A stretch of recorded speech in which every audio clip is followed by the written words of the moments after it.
today we're gonna read a story named Dear Mr. Winston. So this story is about a girl who accidentally did something. So the Mr. Winston actually went to the hospital, which you will find out in the story why. And this story is amazing. I had a lot of fun, a fun time reading this story, and I also hope that you guys also have a fun time hearing this story. So let's just get right into it. Woo! Dear Mr. Winston, dear Mr. Vincent, my parents said I had to write and apologize. Dad says he's gonna read this letter before he sends it, and that I'd better make sure my apology sounds truly genuine. So I'm truly genuinely sorry for bringing the snake into the library yesterday. My parents say that what I did was wrong, even though the cardboard box was shut most of the time, and there was no way that the snake could have escaped if you had opened the box and dropped it in the floor. My parents say it's my fault for having brought the snake into the library, and I'm truly genuinely apologize, but I still don't know how I was supposed to find out what kind of snake I had inside the box without bringing the snake right into the library so I could look at the snake pictures and then look at the snake and try to find a picture that matched the snake. I told my parents something that I didn't get a chance to remind you before the ambulance took me away. I did come into the library without the snake first. I left the box outside, hidden under a bush, and tried to borrow a thick green book with lots of snake pictures. You told me that green book was a reference book, which meant that I had to stay inside the library and I couldn't take it out, even for 10 minutes. My parents say I still shouldn't have brought the snake into the library, and that I have to be truly, genuinely sorry if I ever hope to watch Galactic Patrol on television again. My parents picked Galactic Patrol because it's my favorite show, although I'm not sure what not watching a television program has to do with bringing a snake into the library. The people at the library say you hate snakes so much that you won't even touch a book with snake pictures on the cover, and that is why you won't be back at the library for a few more weeks. If you want, you can watch Galactic Patrol. It's on 4 p.m. weekdays on Channel 7. There are no snakes in the show because it takes place in space. The flowers arrive. Dad picked them out, but I have to pay for them with my allowance for the next 2 months. The flowers are proof that I'm truly genuinely sorry for having brought the snake into the library. I hope the people who work at the library find the snake soon. Did they look under all the chairs? That snake isn't dangerous. It is a local snake, and there are no poisonous snakes in Manitoba. The people at the library say you know that too because that was one of the reasons you decided to move here.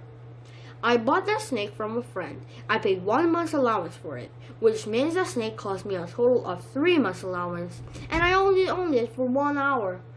Mom says I don't have to tell who sold me that snake, so I won't tell you either, because Dad says he's gonna read this letter. Besides, I don't want you to be mad at anyone else when I'm the one who brought the snake into the library yesterday.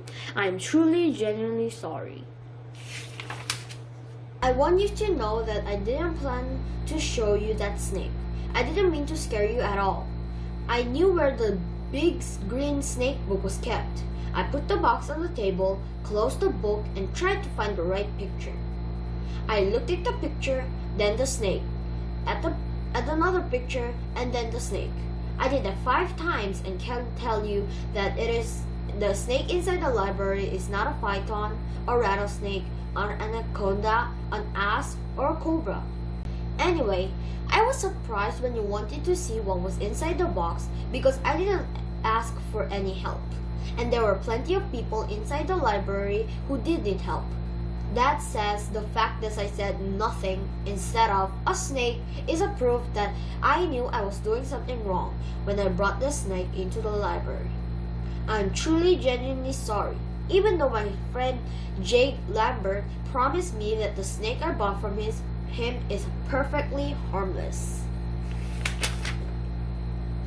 I did tell you that I didn't need any help, and I did have a snake book open in front of me, so I don't know why you insist on looking inside the box if you were so afraid of snakes and everything. I don't know why you picked up that box before opening the flap either. If you had left the box on the table and maybe even sat down next to it, then maybe the box would have been alright when you screamed and fainted. You would have fallen so far either if you were sitting down. Did you know that you broke out in a rash after you fainted? I thought a person had to touch something like poison ivy to get a rash. I didn't know it was possible to get a rash by just thinking about something, but my parents say it really can happen. I think maybe you did touch something.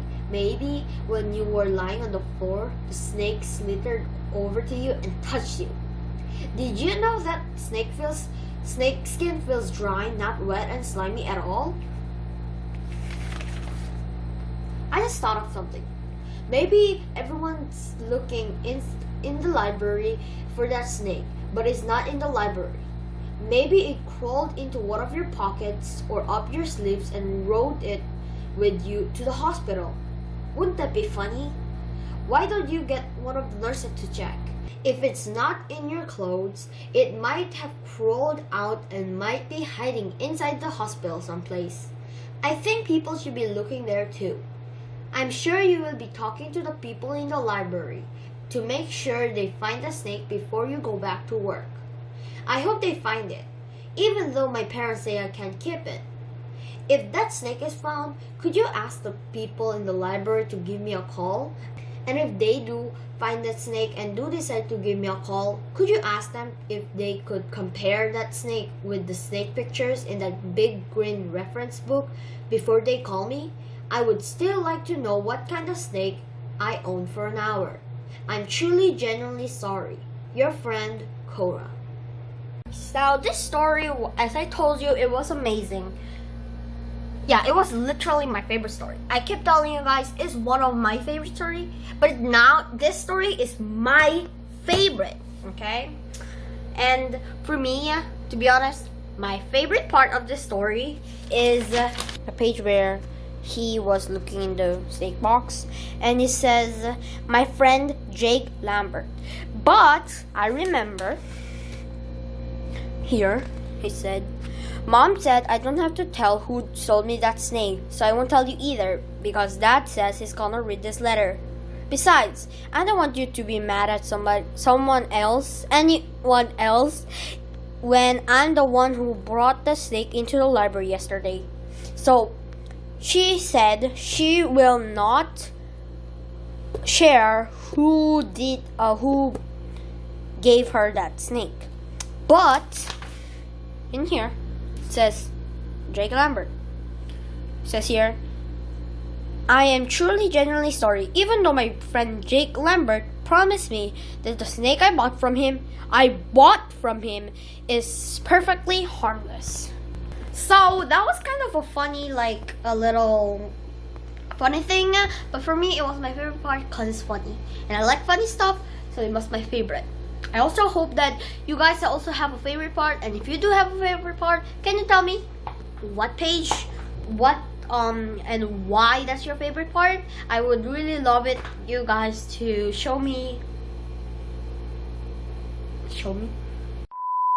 Just type it in the comment box. And if you guys do like the story, don't forget to click that thumbs up button, subscribe, and turn on those notification bells so I'll post a new video like this every week / 2 weeks or 3 weeks. But anyways, yeah, I really hope that you guys enjoy this video. If you do enjoy it, then make sure you have a nice day. I'll see you next time. Bye.